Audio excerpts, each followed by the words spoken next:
madame. Merci d'avoir accepté notre invitation. Merci beaucoup, madame. Alors, il a été donc décidé d'arrêter tous les travaux liés au projet Simandou.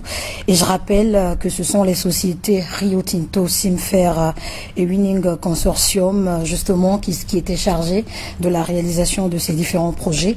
Est-ce qu'on peut savoir ce qui a motivé l'arrêt de ces travaux? Absolument. Merci beaucoup, madame, pour votre temps. Vous savez que dès la mise en place du gouvernement de la transition par son Excellence Monsieur le Président de la République, il m'a instruit de m'attacher singulièrement au projet Simandou à cause de son impact sur la vie socio-économique de notre pays. C'est ainsi que j'ai immédiatement mis en place une commission interministérielle qui comprend tous les départements ministériels, aussi les représentants de la primature et de la présidence. Cette commission s'est attelée immédiatement à la tâche et nous avons commencé à travailler individuellement avec chacune des deux sociétés, Winning Consortium Simandou et Rio Tinto Simfer. À l'époque, la leçon qu'on a apprise, c'est que les deux sociétés ne voulaient pas se parler. Elles se regardaient plutôt en ennemi, alors que pour l'État guinéen, nous pensions que l'envergure de ce projet fait que Rio Tinto, dans ses dernières études de faisabilité, donnait 18 milliards de dollars pour développer ce projet. De l'autre côté, Winning Consortium demandait 15 milliards. Donc ça, c'est un total de 33 milliards de dollars pour chacune de ces deux sociétés de développer leurs infrastructures ferroviaires et portuaires. Alors nous avons vu que ce n'était pas possible. Il faut être réalistique, il faut être pragmatique. Et le chef de l'État a mis l'homme qu'il faut à la place qu'il faut dans ce gouvernement. C'est pourquoi nous, étant spécialistes des mines, et c'est des choses qu'on a fait sur les autres continents, et le chef de l'État a demandé qu'il faut mettre les deux sociétés ensemble pour un co-investissement et un co-développement des infrastructures ferroviaires et portuaires. C'est ce qu'on fait. Les discussions ont évolué, cependant les sociétés n'ont toujours pas accepté de se parler l'une à l'autre. C'est ainsi que le 7 décembre dernier, 2021, le chef de l'État a décidé d'inviter ces deux sociétés, leurs dirigeants, les PDG eux-mêmes, pour leur parler. Il leur a donné jusqu'au 1er janvier de cette année de venir à lui avec un plan concret de développement, de co-développement et de co-investissement dans ces infrastructures ferroviaires et portuaires. Cette date butoir n'a pas été respectée. Ensuite, ils ont dit 1er février. L'autre date aussi n'a pas été respectée.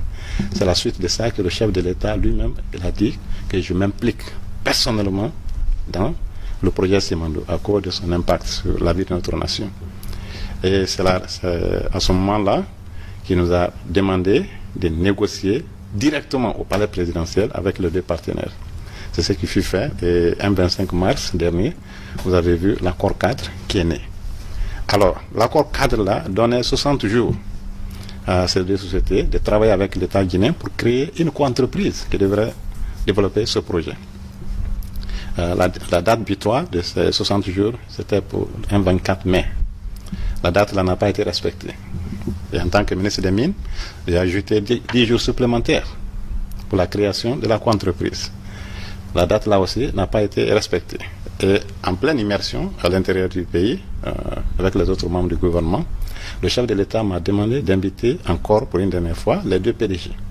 Ce que j'ai fait, et avec le comité stratégique que le chef de l'État a mis déjà en place, et qui est dirigé par le ministre directeur du cabinet, Yiba Diakité. Alors, ce comité stratégique, sous le leadership du président de la République, s'est réuni avec les dirigeants du Winning Consortium et de Rio Tinto Simfer récemment. Alors, on leur a donné 14 jours supplémentaires. Et retenez une chose ici qui est extrêmement importante. Nous comprenons la complexité de la création d'une co-entreprise. Une co-entreprise, pour sa création, est difficile et complexe. Donc, normalement, la procédure, c'est quoi? C'est le pacte d'actionnaires, ensuite, les statuts. Cette fois-ci, l'État a reversé la situation comme les statuts sont beaucoup plus faciles. Commençons par ça. Et on a donné 8 mois aux deux partenaires de négocier le pacte d'actionnaires avec toutes les conditions suspensives. Mais ces statuts-là, qui, dans le code minier, aussi bien dans l'accord cadre, la République de Guinée a droit à 15% de ce projet-là. Sa participation-là est non contributive et c'est pas diluable, on l'appelle non dilutif, et c'est gratuit, free de toute charge. durant la vie du projet. Alors, nous avons vu que, malgré que cela soit signé dans l'accord cadre, durant ces récentes négociations, les deux partenaires veulent nier ça. Donc, vous voyez déjà... Bien que ce soit écrit. Bien que ça soit écrit et dans le code minier et dans l'accord cadre. La République de Guinée a droit à 15% dans tout projet minier, avec la possibilité d'acheter 20% extra cette fois-ci, contribution de l'État, pour un total de 35%. Voilà ce que la loi guinéenne a dit, promulguée par l'Assemblée nationale de la République de Guinée. Alors c'est une surprise que ces deux partenaires récemment ont décidé de faire table rase de cette provision. Alors, le chef de l'État, il a dit que si le projet Simandou devrait se réaliser, sous son leadership, il ne va jamais brader les ressources de notre pays. Il a fait allusion à ses prédécesseurs, le président Fermel Sékou Touré, paix à son âme, le président général Lansana Conté, paix à son âme, le président Moussa Dadis Camara, le président général Sekouba Konaté. Aucun de ces présidents-là n'a essayé de brader ses ressources naturelles. Alors, avec le professeur Alpha Condé, ils ont essayé, et Dieu merci, le 5 septembre, la situation a changé. La Guinée a toujours ses ressources au niveau de Simandou. Le chef de l'État a été très clair. Il dit que les ressources de Simandou sont là et ont toujours été là. On est indépendant depuis 1958. Oui. Si nous devons développer ces jugements-là, ça doit être dans l'intérêt supérieur de la nation guinéenne, oui. du citoyen guinéen de Sansalé, derrière Boké, du citoyen guinéen de Lebekere, qui est derrière Mali Yambérin, du citoyen guinéen de Bakouré, qui est derrière Lola. Ces citoyens-là, leur intérêt doit être protégé. Si tel n'est pas le cas, nous ne voulons pas prendre la responsabilité historique et morale qu'un jour que nos enfants nous posent la question. Papa, qu'est-ce que vous avez fait de Simandou? Oui. Voilà ce que le chef de l'État a dit. Simandou va rester aussi longtemps que possible si l'intérêt de la Guinée n'est pas garanti. Cependant, si vous me permettez, oui, allez-y. La porte reste toujours ouverte à ces deux partenaires de revenir à de meilleurs sentiments et de signer le statut et qu'ensemble, qu'on puisse commencer la négociation du pacte d'actionnaires, qui est l'élément le plus fondamental dans la création d'une entreprise. Ce qui reste clair, Simandou va être développé avec ou sans Rio Tinto et Winen. Des sociétés responsables, suffisamment riches et capables, financièrement et techniquement, sont à l'attente. Et la population guinéenne doit être rassurée que Simandou, à travers lequel le développement socio-économique de la Guinée doit se passer, va être une réalité dans les années qui suivent. Oui, parce que pour rappel et tout, la population guinéenne avait vraiment bien accueilli la signature d'un accord cadre entre l'État guinéen et ces deux sociétés. D'abord, quelles étaient précisément les spécificités de cet accord par rapport aux précédents accords que l'État guinéen avait déjà signés de par le passé? Alors, je vais donc commencer par les 15%, dont est la question maintenant. La Guinée va avoir 15% dans les infrastructures. Nous n'allons pas accepter d'avoir 0%. Parce que le projet est un projet intégré à trois composantes majeures. Il y a les mines, il y a les infrastructures ferroviaires, il y a les infrastructures portuaires. La Guinée détiendra 15% dans ce projet intégré, d'une manière ou d'une autre, et ça, ce n'est pas négociable avec n'importe quel opérateur. Ces 15%-là seront acquis et sont déjà acquis par les lois guinéennes. Ça, c'est un. Deuxièmement, nous avons dit que ces infrastructures-là vont être multi-usages. Ça ne va pas être seulement pour les minerais, pour drainer les minerais. La Guinée, c'est long de 670 km entre la Guinée forestière et Moribaya, Africaria. Donc c'est toute la Guinée qui sera traversée. Donc les infrastructures vont être multi-usages pour les minerais, pour les personnes et leurs biens, y compris les produits agricoles. Ça va être multi-services et multi-utilisateurs. Ça veut dire quoi? Que ces infrastructures-là ne seront pas construites seulement pour Winen Consortium et Rio Tinto Simfer. Tout autre opérateur minier dans cette partie de la Guinée, dans la Guinée, le corridor sud de la Guinée, aura le même droit d'accès et d'utilisation à ces infrastructures-là, comme Rio Tinto et Simfer, qui sont bien naturellement les constructeurs originaux. Troisièmement, nous avons dit que dès la construction et la finalisation de ces infrastructures, elles deviennent propriété de l'État.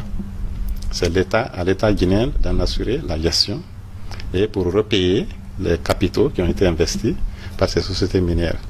Toute chose contraire à ce qui était là. On avait dit qu'il fallait attendre 35 ans pour que ces infrastructures-là reviennent à la Guinée. Et je peux vous dire que par expérience, les rails, 35 ans après l'utilisation, ne deviennent que des pourritures. Oui. Alors la République de Guinée serait obligée de reprendre des investissements. Cette fois-ci, on ne parlera pas d'une histoire de 15 milliards. On va parler de près de 45-50 milliards de dollars. Alors en ce moment-là, la Guinée va accueillir l'argent là-haut. Donc ensuite, on a parlé du contenu local. Nous avons dit que durant la construction, les contracteurs, les sociétés qui viendront pour le développement de ce projet doivent absolument s'associer à des sociétés guinéennes. C'est le seul moyen pour développer la classe moyenne. Donc, nous sommes très intransigeants sur l'aspect contenu local. Ce n'est pas seulement contenu local. Quand on dit contenu local, on me montre le nombre d'employés guinéens dans une société. Ça, c'est mal comprendre le contenu local. Le contenu local, c'est les prestataires de services, les contracteurs. Parmi ces contracteurs-là, quelles sont les sociétés qui sont 100% détenues par les Guinéens? Les sociétés 100% guinéennes. C'est ça aussi le contenu local. Nous avons exigé tout cela. C'était ça, des aspects qui ont été ignorés dans les premières négociations et qui sont, Dieu merci, qui ont été pris en compte dans l'accord cadre qui a été signé. D'accord, on vous a très bien entendu, Monsieur le Ministre. Je rappelle simplement que l'arrêt justement de ces travaux n'est pas sans conséquence. À quoi les pauvres citoyens doivent s'attendre les prochains jours par rapport à cet arrêt justement? Alors, comme je l'ai dit, nous n'avons jamais fermé les portes. Le comité stratégique que le chef de l'État a mis en place est là, disposé à recevoir la nuit là. Retenez que la nuit du vendredi et du samedi, nous sommes restés au palais présidentiel jusqu'à 5 h du matin. Alors, avant-hier, de 14 h à 22 h, on était là-bas. Nous sommes disponibles à n'importe quelle heure, y compris la nuit là. Si les deux opérateurs décident cette nuit-là de nous appeler ou d'appeler notre cabinet juridique, qu'il faut le retenir, la République de Guinée a recruté depuis au mois de mai passé un cabinet juridique d'avocats international qui est basé à New York. Le cabinet Watson, Farley et Williams. C'est ce cabinet-là, depuis ces 2 derniers mois, qui accompagne la République de Guinée. Nous ne voulons prendre aucun risque cette fois-ci. Et je dois informer aussi l'opinion que nous sommes en train de recruter un cabinet international financier qui sera là pour nous aider dans le modeling des retours, des cash flows qui vont tomber dans les caisses de l'État. Nous sommes aussi en train de recruter un cabinet international de conseil qui sera là pour le contrôle des qualités des infrastructures qui vont être créées. On ne va pas nous donner une pourriture ici. Donc le chef de l'État est extrêmement sincère et très clair là-dessus. Le projet va être réalisé, mais l'intérêt supérieur de la Guinée va être protégé. Donc les portes restent grandement ouvertes. Les partenaires viennent aujourd'hui. Nous allons signer les statuts aujourd'hui pour commencer le vrai travail qui est ici, celui des négociations autour des pactes d'actionnaires. L'État a déjà donné 8 mois pour finaliser les négociations des pactes d'actionnaires, y compris, comme je le dis, les conditions suspensives. Alors, ce qu'il faut retenir, c'est que dans les jours qui suivent, on ne va pas rester dans l'arrêt de façon indéterminée. Oui. Nous allons mettre un début et une fin. Oui, parce que justement, j'allais en venir. Oui, absolument. Voilà. C'est notre pays à nous. Il faut le reconnaître. Ce sont nos partenaires. Nous voulons que le projet ait lieu avec eux. Ils ont des conventions de base qui ont été négociées, quoique dans des conditions que tout le monde connaît. Mais le chef de l'État a dit depuis le 5 septembre que les lois, les conventions de base, les protocoles qui ont été signés par l'État guinéen restent maintenus. Et nous sommes dans cette dynamique-là. Nous ne sommes pas venus ici pour changer des lois. Donc ça veut dire en fait que ce projet peut être sauvé. Ce projet doit être sauvé et sera sauvé. Ça ne fait aucun doute. Donc si les partenaires venaient aujourd'hui, on va signer ces statuts aujourd'hui et dès demain matin commencer les négociations. Comme nous, on n'a pas de repos. Mais est-ce qu'il y a un délai qui leur est donné? C'est ce que je vous dis, que dans les jours qui suivent là, nous, comité stratégique, nous allons envoyer à nos partenaires qu'on a jusqu'à X pour finaliser cela, où l'État sera contraint de prendre ses responsabilités. Oui. Parce que le projet Simandou, il faut que ça aille et ça doit aller dans l'intérêt supérieur des Guinéens. Voilà, alors il y a tellement de choses qu'on peut apprendre de vous aujourd'hui sur ce plateau, mais malheureusement c'est spécial. Peut-être que les prochains jours, on va vous recevoir dans une de nos émissions ici pour pouvoir en débattre largement. En tout cas, nous vous remercions d'être venu sur ce plateau, Monsieur le Ministre. Merci beaucoup, Madame. Merci pour le temps.